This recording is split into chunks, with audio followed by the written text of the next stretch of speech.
Sahabat YKB yang diberkati Tuhan, selamat berjumpa kembali dalam acara Wasiat Kekal berupa renungan firman Tuhan yang memandu kehidupan kita. Saya Pendeta Palti Priamus Napitupulu dari Gereja Misi Injili Indonesia Jemaat Logos Jakarta, anggota PGIW DKI Jakarta.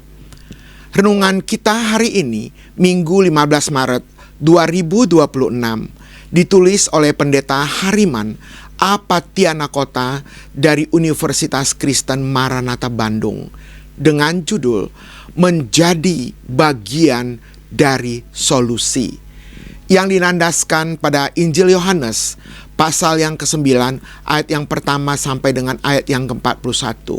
Dan yang menjadi pusat perenungan kita adalah Yohanes pasal 9 ayat yang ketiga. Sebelum membaca bagian firman Tuhan ini, marilah kita menyiapkan hati kita dan kita berdoa. Tuhan Yesus, terima kasih untuk hari ini, di mana Engkau kembali memberkati kami. Kami akan merenungkan bagian firman Tuhan yang akan menuntun kami sepanjang hari ini. Pimpinlah kami ya Tuhan. Kuasailah kami dengan Roh Kudus, supaya bagian firman Tuhan ini menjadi bagian yang sungguh terbaik dalam hidup kami untuk kami menjalani hari-hari kami bersama dengan Tuhan. Di dalam nama Tuhan Yesus. Amin. Sahabat kekasih, saya akan membacakan untuk kita Yohanes pasal 9 ayat yang ketiga. Dengarkanlah firman Tuhan ini. Jawab Yesus, bukan dia dan bukan juga orang tuanya, tetapi supaya pekerjaan-pekerjaan Allah dinyatakan di dalam dia. Sahabat, kegagalan, sakit penyakit, dan penderitaan kerap dipandang sebagai upah dosa. Pemahaman semacam ini sama sekali tidak menolong, malah membebani manusia. Menarik untuk direnungkan, Yesus ternyata menentang pemahaman itu. Ketika berhadapan dengan seorang yang buta sejak lahir, Yesus ditanya oleh para muridnya, "Rabi, siapakah yang berbuat dosa, dia sendiri atau orang tuanya, sehingga ia dilahirkan buta? Bukan dia, bukan pula orang tuanya, tetapi supaya pekerjaan-pekerjaan Allah dinyatakan." Jawab Yesus.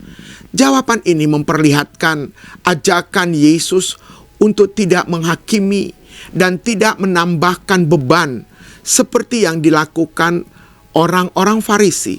Sebaliknya, Yesus sedang mengajak mereka untuk menghadirkan solusi.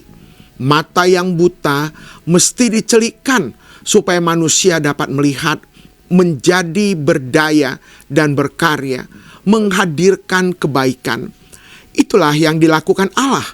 Di dalam Kristus, Allah menghadirkan pembebasan dan pemberdayaan. Sahabat kekasih, spirit ini yang semestinya dihidupi orang percaya dan gereja yang hidup pada masa kini sudah seharusnya menjadi bagian dari solusi.